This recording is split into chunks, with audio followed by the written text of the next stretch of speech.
জাহান্নামের আগুন থেকে নিজেকে বাঁচান। ফাইন্নী লা উগনি আনকি মিনাল্লাহি শাইআ।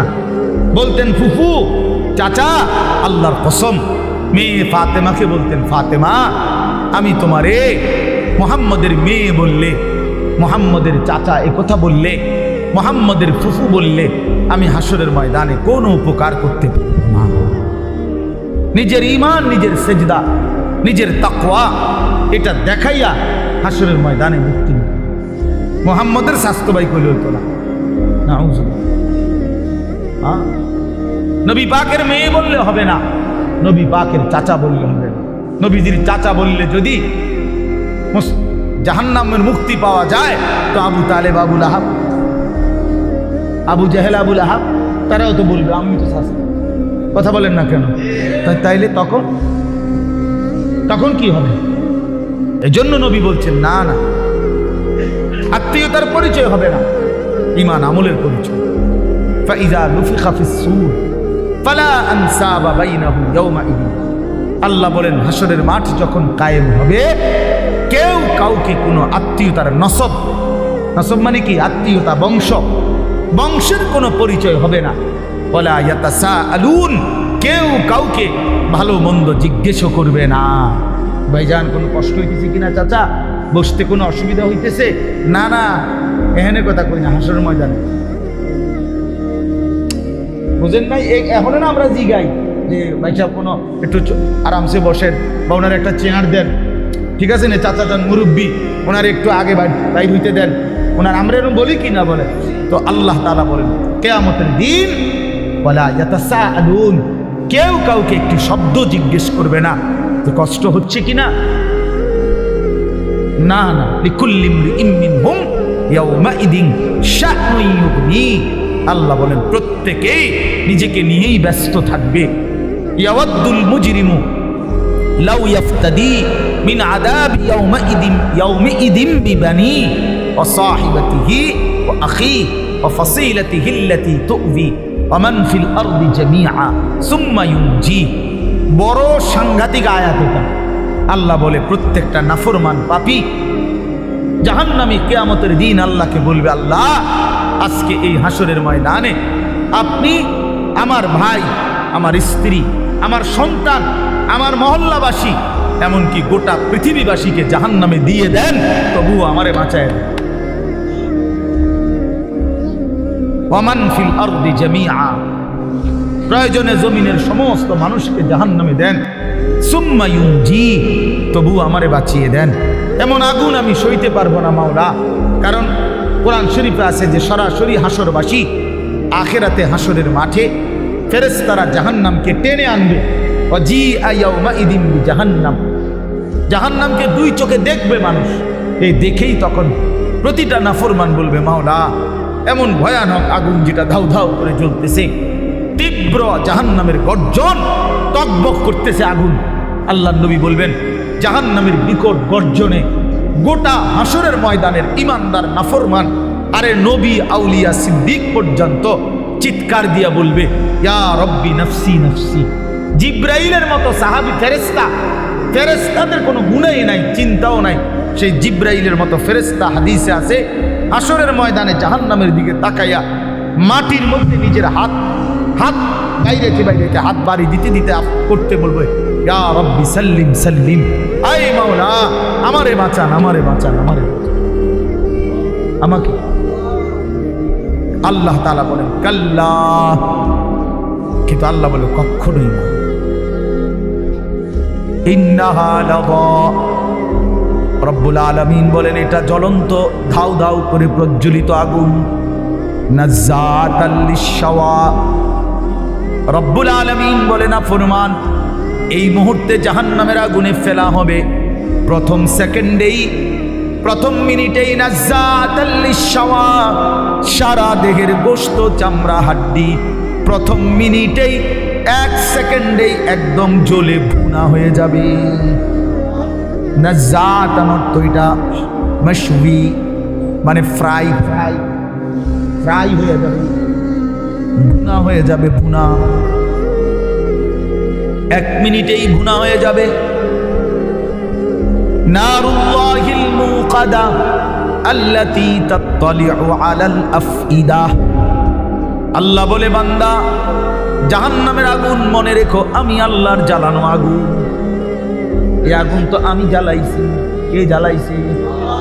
এই আগুন আমি আল্লাহর জ্বালানো আগুন। দুনিয়ার তোমরা লাকড়ি জমা করে তোমরা আগুন জ্বালাইছো এমন না, জাহান্নামের আগুন আমি আল্লাহর নারুল্লাহিল মুকাদা, আমি আল্লাহর প্রজ্বলিত আগুন।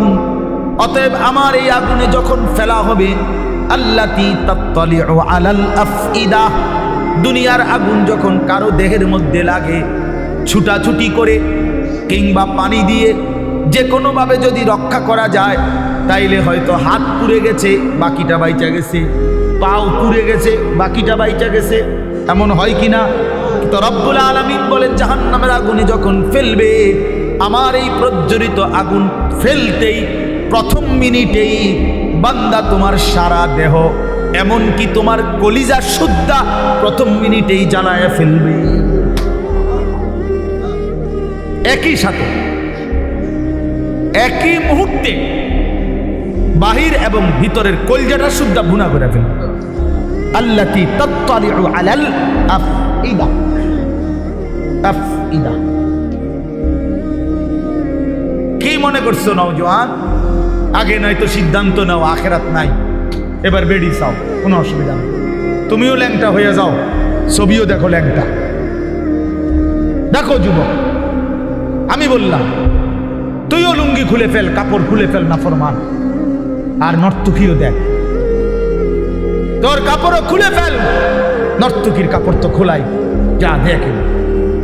তবে আগে শর্ত হলো একথা বোঝাপড়া করে নাও, কারোর সাথে হিসাব মিলাইয়া নাও যে আসলে যে হুজুররা বলে কবর হাসর আখেরাত, এটি আসলে মিছে কথা নেই। এই কথা কারোর থেকে জিজ্ঞাসা করে নাও। কথা বোঝেন নাই আমার?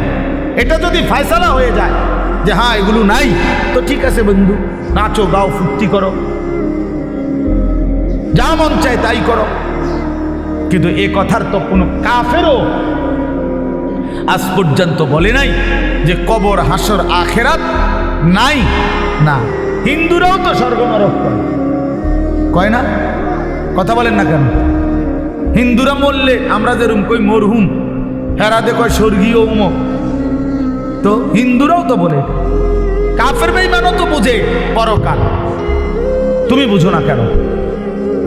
কাফের বেঈমানের পরকালের ধারণা ভুল ধারণা, মানে পরকাল মানে, কিন্তু পরকালের ব্যাপারে তারা যেই ধ্যান ধারণা, এটা তাদের ভুল।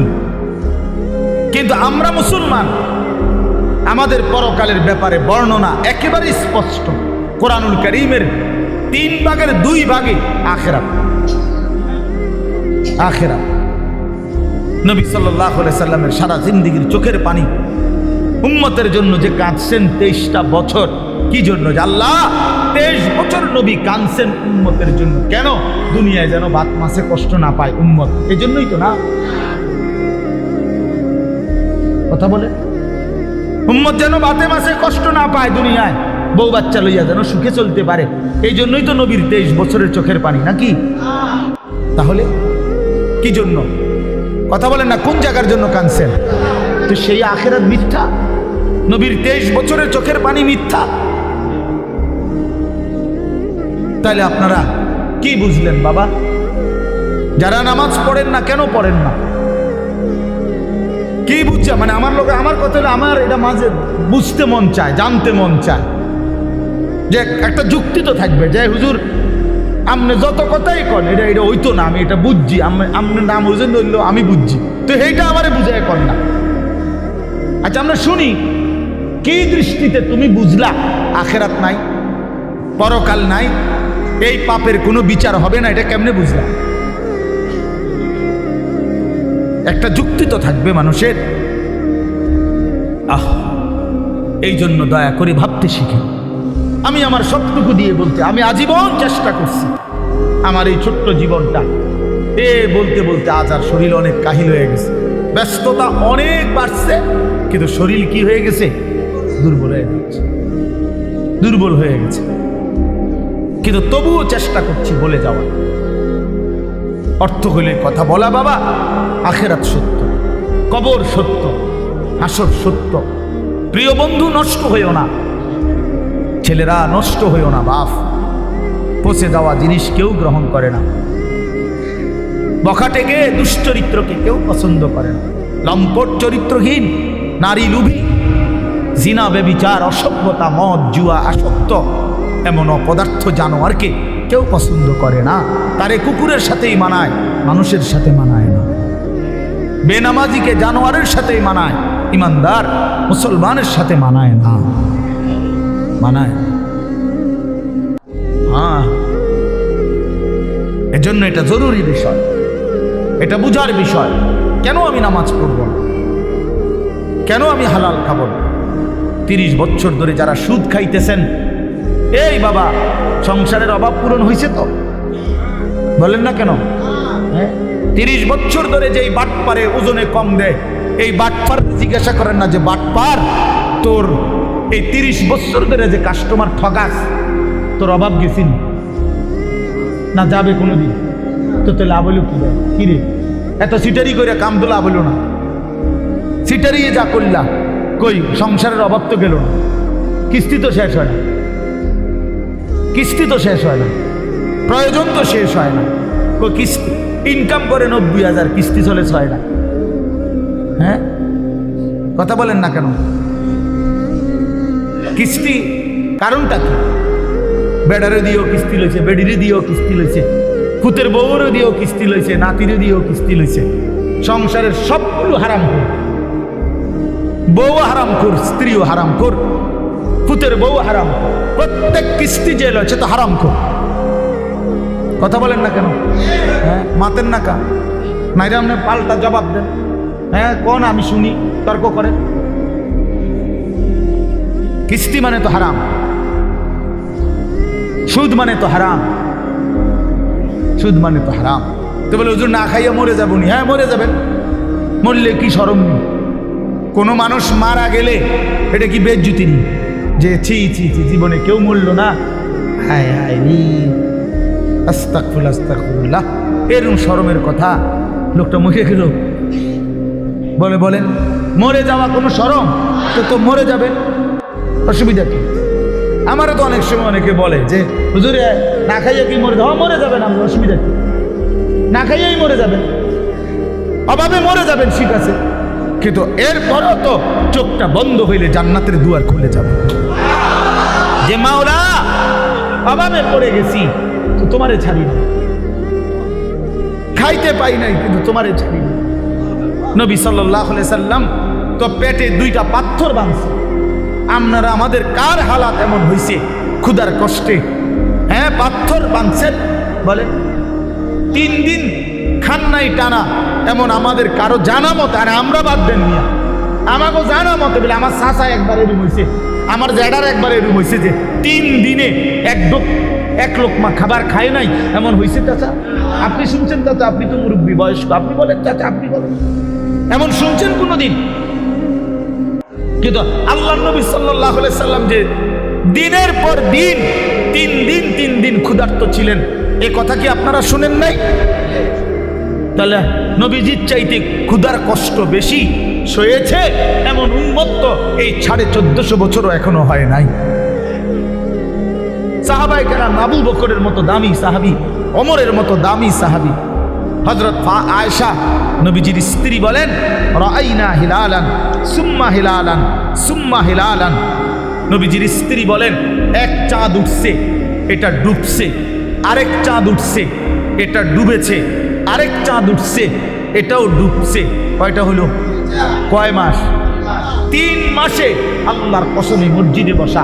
নবীজির হাদিস, আম্মা জান আয়েশা বলে, মা আওকাদাত ফি আবিয়াতে রাসূলিল্লাহ নারুন। আবিয়াত বহু বচন না, বাইতুনের রাসূলের 9 জন বিবি। আম্মা জান আয়েশা স্ত্রী বলে, আমরা 9 বিবির কারো ঘরে এই গোটা 3 মাসে কোনো দিন রান্না করা চুলায় কোনো খাবার আমরা খাইনি, কোনোদিন। ফামা আইশুকুম, সাহাবী জিজ্ঞেস করছে, মা তাহলে বাঁচলেন কিভাবে? ফামা আইশ, জীবনটা চালাইলেন কেমন? আল্লাহ নবীর স্ত্রী বলেন আত্তামার ওয়াল মা, খেজুর এবং পানি।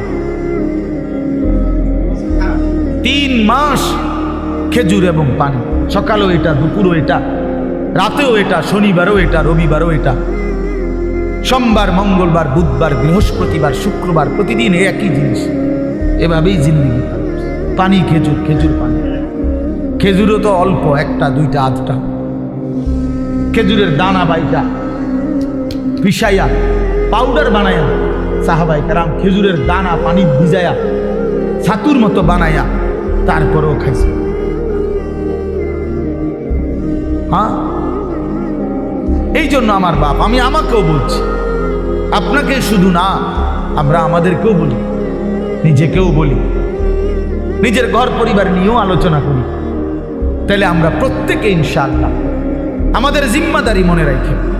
কু আনফুসাকুম, আমি যে কথার থেকে এতগুলো কথা বললাম, অর্থ হলো নিজের ফিকির করা, আমার ইমান, আমার আমল, আমার আখেরাত, আমার স্ত্রী সন্তানের ইমান, আমল, আখেরাত, আমার বাপ। এবার আমি শেষ অংশে কথাটা বলতে চাই না, আমরা যারা এখানে যে কয়জন মনোযোগ দিয়ে শুনছেন, আমি সবাইকে বলি আমরা এটা মনে রাখতে হবে, আমরা মুসলমান, আমাদের জীবন আখেরাত, আমাদের জীবন দুনিয়া হবে না। আমার একবার বিশ্বাস করেন, 200 কোটি মুসলমান আমরা যদি রাত দিনও পরিশ্রম করি দুনিয়া উপার্জনের জন্য, আল্লাহর কসম, খোদার কসম, কাফের বেঈমানের সমপরিমাণ দুনিয়া আল্লাহ আমগরে দিবে না।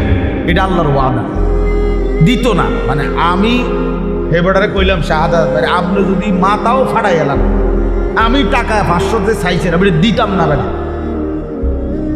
এবার তুমি যেটা মনে করো এটা করো, আমি কইলাম দিতাম না, দিতাম না, তখন আমি কেমনে নিবেন আপনি আমার টেয়াটা?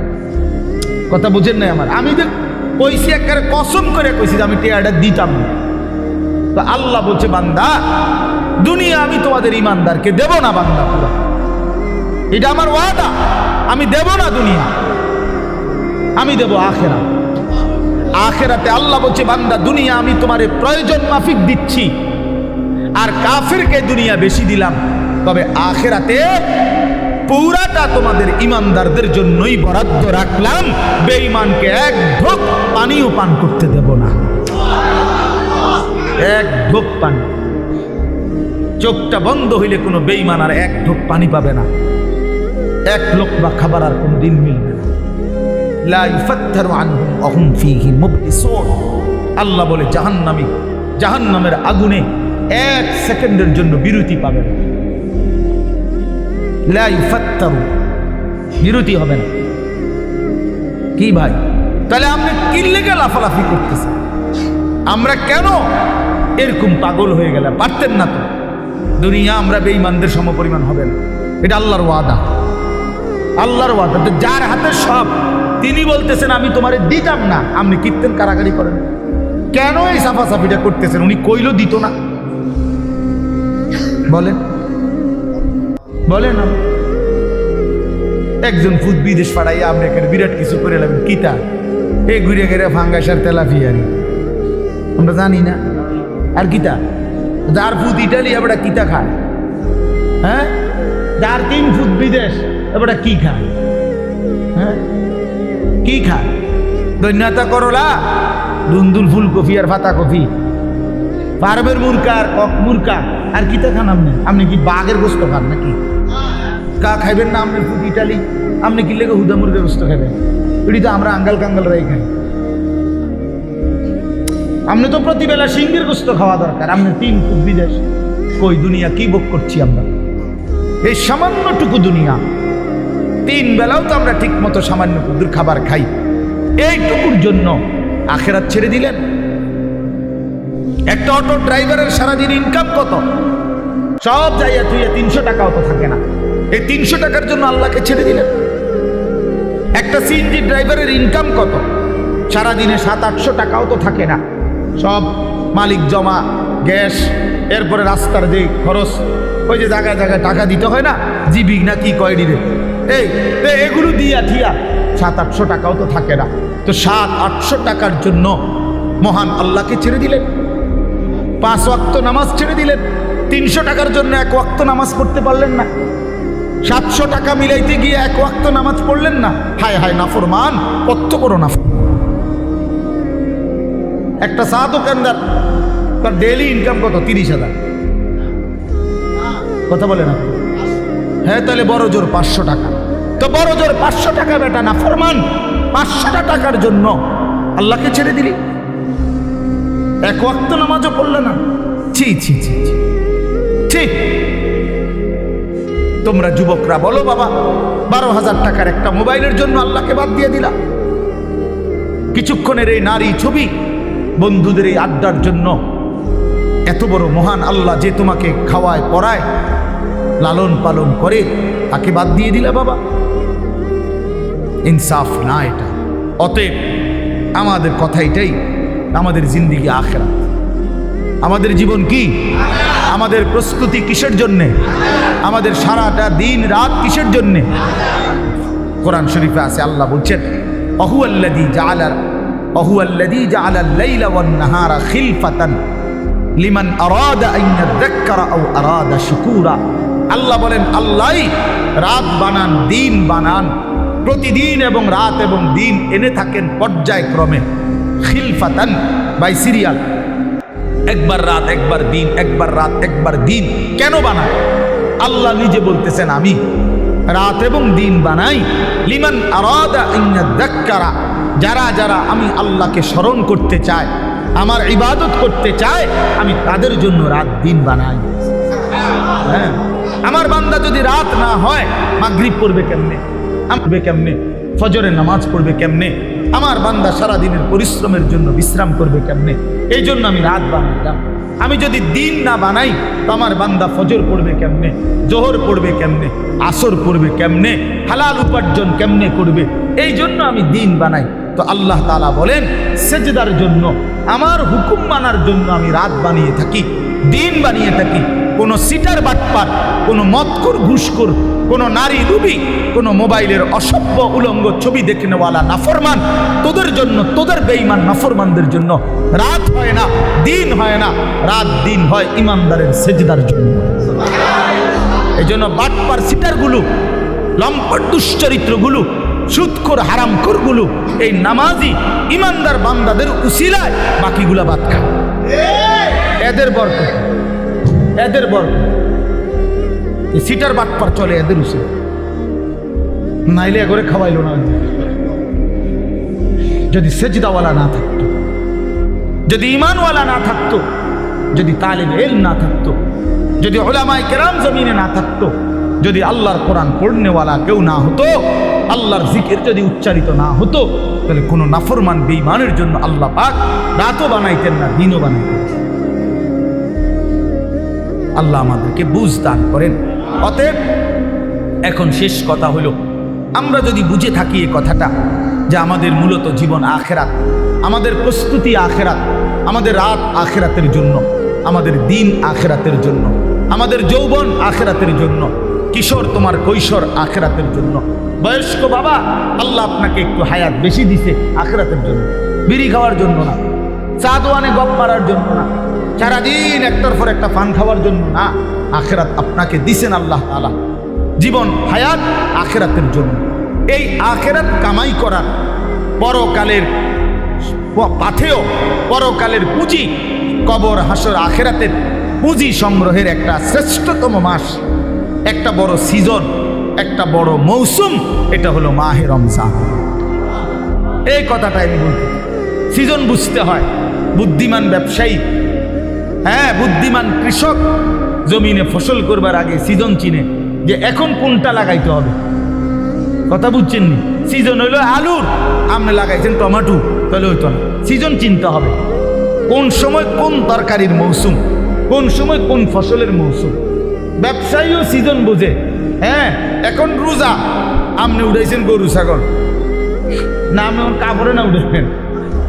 কথার কথা, একটা সিজন। মানুষ কি ধরে? সিজন ধরে, যে ভাই এখন আমাকে ব্যবসার সিজন, এই এই এই 1 মাস সিজন। তাহলে মৌসুম চিনে। আমরাও ওয়াইজরা বলি যে শীতকাল আমগো ওয়াজের মৌসুম, ওয়াজের সিজন আমগো, মানে এই সময় ওয়াজ বেশি। ঠিক না কথা? প্রত্যেকেই মৌসুম চিনে, সিজন চিনে। তো আল্লাহ তাআলা বলছে, বান্দা আখিরাত কামাই করার, জান্নাত কামাই করার সবচেয়ে বড় সিজন, মৌসুম মাহে রমজান। আর সেটা আর মাত্র 30 দিনও বাকি নাই। এই আমাদের সামনে একদম অল্প কয়দিন, আর মাত্র একটা মাস। এই এক মাসের ব্যবধানেই আমাদের সামনে আসতেছে মাহে রমজান।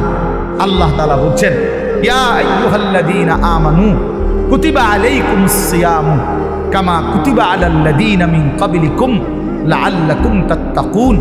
রোজার বিস্তারিত আলোচনা হুজুররা করবে, আমি এই জন্য আপনাকে ইমাম সাহেবরাই বলবে ইনশাআল্লাহ। কিন্তু আমার বলার উদ্দেশ্য শুধু এই কথা বলা যে আল্লাহ বলছে, বান্দা তোমাদের উপরে রোজা ফরজ করলাম, পূর্ববর্তী ইমানদারদের উপরেও আমি ফরজ করেছি। উদ্দেশ্য কি? উদ্দেশ্য হলো আল্লাহ বলেন লাআল্লাকুম তাত্তাকুন, ইমানদার একটা মাস তুমি আমার হুকুম পালন করবা, গুনাহ বর্জন করবা, আমার আদেশ পালন করবা। রোজা, নামাজ, ইফতার, সাহারি, 20 রাকাত তারাবি, ভোর রাত্রে কিছুটা তাহাজ্জুদের নামাজ, সেজদা, দোয়া, কান্নাকাটি, জিকির, তেলাওয়াত, যাকাত, ফিতরা, দান, সাদাকা, শবে কদর, রমজানের শেষ দশকের ইতিকাফ, এতগুলো ইবাদত দিয়ে আমি সিজনটা সাজাইছি, রমজানটা সাজাইছি। অতিরিক্ত অনেক কিছু দিছি। ইফতার রমজান উপলক্ষে, সাহারি রমজান উপলক্ষে, 20 রাকাত তারাবি রমজান উপলক্ষে, শবে কদর রমজান উপলক্ষে, শেষ দশকের ইতিকাফ রমজান উপলক্ষে। জান্নাতের দরজা পুরা খুলে দিলাম রমজান উপলক্ষে, জাহান্নামের দরজা বন্ধ করে দিলাম রমজান উপলক্ষে, শয়তানগুলো সব শিকলে বাইন্ধা রাখলাম রমজান উপলক্ষে, এবং একে 70 বানায় দিলাম রমজান উপলক্ষে। এত কিছু দিয়েও যদি তুমি জান্নাত কামাই করতে না পারো, তুমি আসলেই অসিদ্ধ, তুমি আসলেই অথর্ব, অপদার্থ ছাড়া আর কিচ্ছু। তুমি আসলেই না করো, তুমি আসলেই না করো।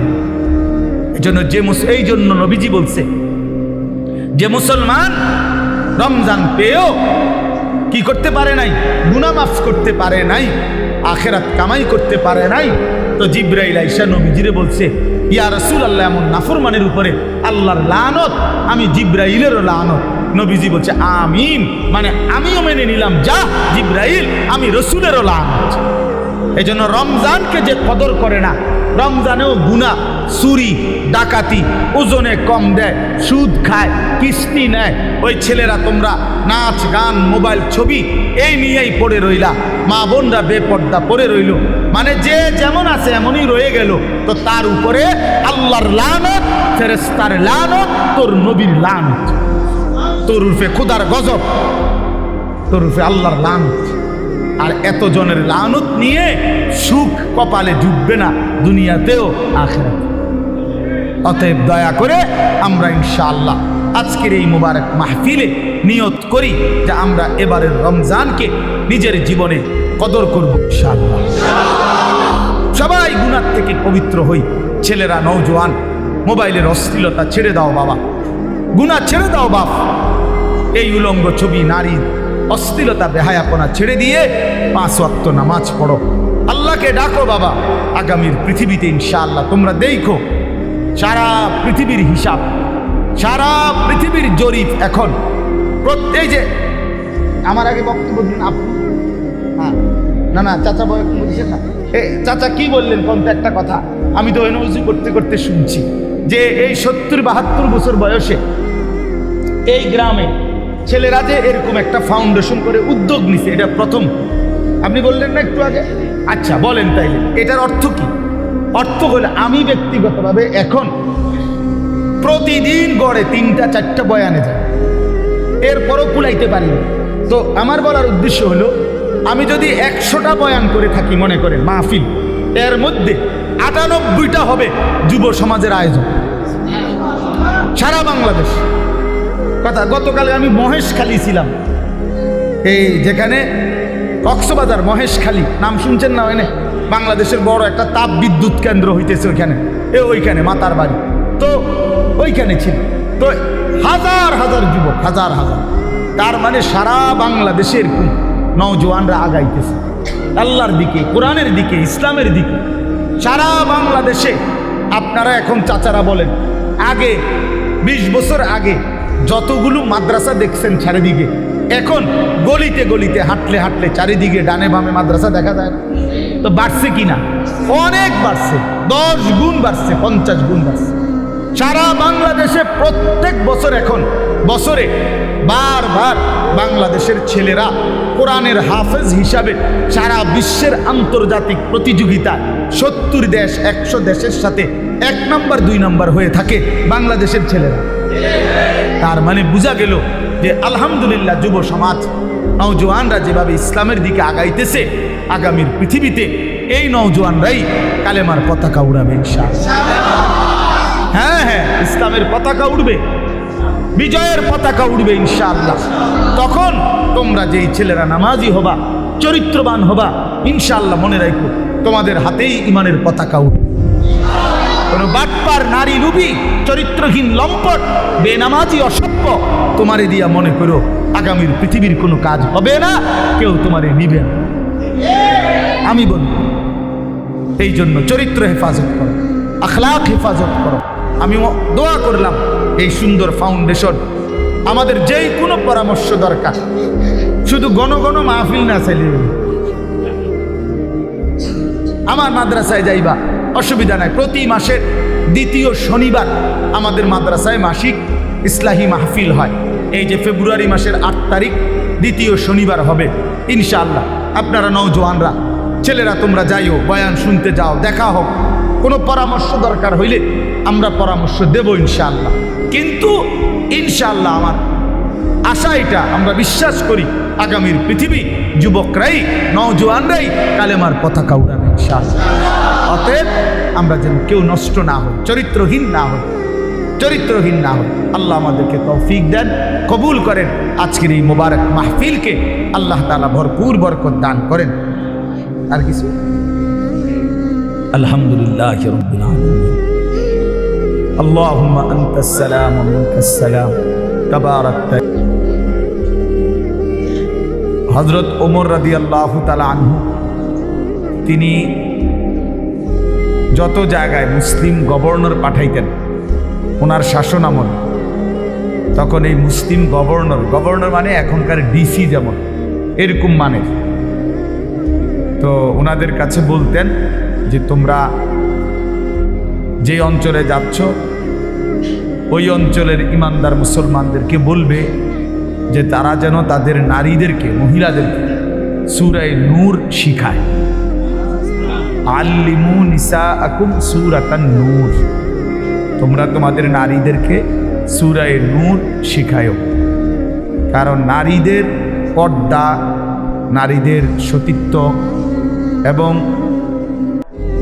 চারিত্রিক পবিত্রতার ক্ষেত্রে ইসলামের সবচেয়ে গুরুত্বপূর্ণ বিধিবিধান, শরীয়তের হুকুম আহকাম, অশ্লীলতা, বেহায়াপনা, জিনা, ব্যভিচার এগুলোর প্রতিরোধে সবচেয়ে বেশি আয়াত, হুকুম এই সূরার মধ্যে। এই সূরা নারীর চরিত্র হেফাজত করে, সমাজের মধ্যেও অশ্লীলতা, বেহায়াপনা প্রতিরোধে কার্যকর ভূমিকা রাখে। এজন্য এই সূরা যেহেতু আলহামদুলিল্লাহ নাম এটাই দেওয়া হইল, এই জন্য আমি এটা পরামর্শ দিলাম। আল্লাহ তাআলা তৌফিক দান করেন। বাংলা অনুবাদের জন্য সবচেয়ে সুন্দর হলো তাফসিরে তাওজিহুল কোরআন, একটা তাফসির আছে 3 খণ্ডে, ঢাকা মাকতাবাতুল আশরাফ থেকে প্রকাশিত। ওইখান থেকে অনুবাদটা দিলেন, সংগ্রহ করায় দিয়েন আপনি, ওই খণ্ড একটা কিনে দিয়ে নগরে। ওইটার অনুবাদ বাংলা ভাষায় বর্তমানে সবচেয়ে সুন্দর, মজাদার এবং সাবলীল, সহজ, খুব অল্প কথায় বোঝার, এবং ওইটার সাথে প্রাসঙ্গিক ছোট্ট ছোট্ট কিছু টিকা, ব্যাখ্যা ওই তাফসিরটার মধ্যে আছে। ওইটার লেখক হলেন সারা পৃথিবী বিখ্যাত, বর্তমান সময়ের সারা বিশ্ববিখ্যাত একজন আলেম দ্বীন, পাকিস্তানের আল্লামা তাকি উসমানী দামাত বারাকাতুহুল আলিয়া। উনি জগৎ বিখ্যাত আলেম, ওনার লিখিত। আল্লাহ তাআলা আমাদেরকে তৌফিক দান করেন। মোবাইলের ব্যাপারে বললাম, অর্থ হইল যে আসলে প্রত্যেকেই যদি একটা একটা মোবাইল হাতে ধরে রাখো ভাই, তাহলে মনোযোগ দিয়ে শুনবে কে? সবাই যদি আমরা অন্যেরকে নিয়ে যে আমি অন্য করে শুনাবো, অন্যদেরকে আমি সংশোধন করবো, তো তুমি ভালো হইবা কোন দিন? তোমার পরিবর্তন হবে কোন দিন? প্রত্যেকেই যদি অন্যকে নিয়ে ফিকির করি, ঠিক আছে, কিন্তু নিজের ফিকির করব কখন? অথচ কোরআনুল কারীমের মধ্যে মানবতার সংশোধনের ক্ষেত্রে প্রথম নির্দেশ নিজের সংশোধন। কোরআনুল কারীমের মধ্যে আল্লাহ তাআলা বলছেন সর্বপ্রথম নিজের সংশোধনের দিকে শতভাগ নজর দিবে। ইয়া আইয়ুহাল্লাযীনা আমানু কু আনফুসাকুম ওয়া আহলিকুম নার। আল্লাহ তাআলা বলেন, হে ঈমানদারগণ, তোমরা প্রত্যেকেই নিজেকে বাঁচাও এবং তোমাদের পরিবারের সদস্যদেরকে বাঁচাও নারান, জাহান্নামের আগুন থেকে। তাইলে আলাদাভাবে বলছে যে নিজেকে বাঁচাও, এরপরে বলছে স্ত্রী সন্তান পরিবার পরিজনকে বাঁচাও। তাহলে নিজেকে বাঁচাও, এটা আলাদা হোক, আলাদা হোক। এজন্য নিজের ফিকির করা, নিজের সংশোধন, আমার ঈমান, আমার নামাজ, আমার চরিত্র, আমার আখলাক, আমার চলাফেরা, আমার কথাবার্তা, আমার আচরণ, লেনদেন, এটা ঠিক করা। আমার কবর, আমার আখেরাত, আমার হাসর, আমার মিজান, আমার ফুলসিরাত, এই নিজের ফিকির করা। আমি মরলে আমাকে, আমার জিন্দিগি নিয়ে আমি চলে গেলাম, এরপরে পৃথিবীতে অনেক কিছু হইতে পারে, কিন্তু আমি তো নাই। আমার মৃত্যুর পরে পৃথিবীর সব মানুষ যদি চাঁদের দেশেও জায়গা, আমার লাভ কি? আমি তো নাই, আমি তো কবর। এই জন্য নিজের ফিকির করা, ইমানের ফিকির, আমলের ফিকির, এটা খুব জরুরি। কোরআনুল কারীমের মধ্যে আল্লাহ তাআলা বলেন, ইয়া আইয়ুহাল্লাযীনা আমানু আলাইকুম আনফুসাকুম, হে ঈমানদারগণ, নিজেকে মজবুতভাবে আঁকড়িয়ে ধরো। আলাইকুম আনফুসাকুম অর্থ হলো নিজেকে সাজিয়ে তোলো, নিজেকে গড়ে তোলো আখিরাতের আলোকে, ঈমান ইসলামের আলোকে। এটা আল্লাহ তাআলার আদেশ। কোরআন শরীফে আল্লাহ বলছেন, ওয়া'মুর আহলাকা বিস-সালাতি ওয়াসতাবির আলাইহা, তুমি তোমার পরিবারের সদস্যদেরকে নামাজের আদেশ করো এবং নিজে নামাজের উপরে অত্যন্ত মজবুত দৃঢ় থাকো। অর্থাৎ কোনো অবস্থাতে নিজের এক ওয়াক্ত নামাজও ছেড়ো না। নিজেকে ভুলে মানুষের সংশোধন, নিজের ঈমান, আমল, নামাজ, রোজা, আমনে ওটা মেল করতেছে, ওটা সংশোধন করে, গ্রামে কাজ্জা ফাসাদ এগুলোর সমাধান করে। জোহরের নামাজও পড়ে নাই, আসরের নামাজ ওটা মেল করে, জনসেবা। আপনার এই জনসেবার দরকার কি? আপনারে কে বললো যে নিজের নামাজ বাদ দিয়ে মানুষের সেবা করতে? এটা আপনারে কোন ইবলিসে কইল? এটা কে বলল? এটা কোন ধরনের জনসেবা? আমি পেশাবের উপরে দাঁড়াইয়া আরেকজনের ভালো পানি দিয়ে গোসল করা, এবার নিজে দাঁড়াই দিছে পেশাব, বুঝছেন না? নিজে মদ খাই, আরেকজনের মধু খাওয়া। তাহলে এইখানে আহাম্মকি ছাড়া আর কিচ্ছু নয়। তার জন্য নিজের সংশোধন আগে, মানুষের সেবা, মানুষের কল্যাণ অবশ্যই ভালো কাজ, কিন্তু সেইটা হবে আমার নিজের সংশোধন শতভাগ ঠিক রেখে, শতভাগ ঠিক। আমার মাহফিলের দেরি হয়ে যাইতেছে, এখন আমার মাগরিব বাদ এখানে বয়ান করার কথা আজকে, আমার আরো 2টা মাহফিল আছে আজকে। এখন আমি চিন্তা করলাম যে ধরে আমার ওয়াজ যেহেতু ক্ষতি না হয়, মাগরিবের নামাজ বাদ দিয়ে লাই, টানা আইসা পড়ি। তাহলে আপনারা যে সময় মাগরিব পড়তেছিলেন, তখন তো আমি যদি টানা আইসা পড়তাম, তাহলে এই আধা ঘন্টার টাইম ফাঁকি দেওয়া, যে সময় আপনারা নামাজ পড়ছেন, সুন্নত পড়ছেন, তো আমি তো আইতে পারতাম। আপনি আইয়া বুঝলেন, নইলে আমার তো দরকার আপনার করে হেদায়েত করেন, আমি জাহান্নামে গেলে গেলাম, ঠিক না? এটাই তো বুদ্ধিমানের কথা নাকি না? আমি ঠিক এই সাফিতলা বা জামাত নামাজ পড়ে তারপরে আসছি, কথা বুঝছেন কিন্তু? এই তাহলে এটা হলো বুঝের হিসাব, যে আমার নামাজ বাদ দিয়ে বুঝি আমি আপনার মাহফিল ধরতে যাবো কেন? কেন 10 মিনিট দেরি হলে কি হবে? আধা ঘন্টা দেরি হয়েছে, 8 পিস হয়েছে, খালাস।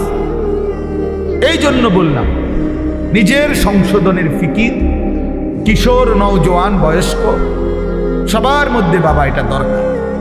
আর এই জন্য আমরা যে মোবাইল সবাই মিলে ব্যস্ত, অন্যকে শোনাবো, অন্যকে দেখাবো, তো নিজের পরিবর্তন হবে কখন? এই জন্য এতে নিজের পরিবর্তন হয় না। মোবাইল হাতে ধরে রাখলে মনোযোগ হয় না, দিল জমে না, কথার মধ্যে আগ্রহ তৈরি হয় না, নিজের অন্তরে কোনো বিবেচনা, বিবেক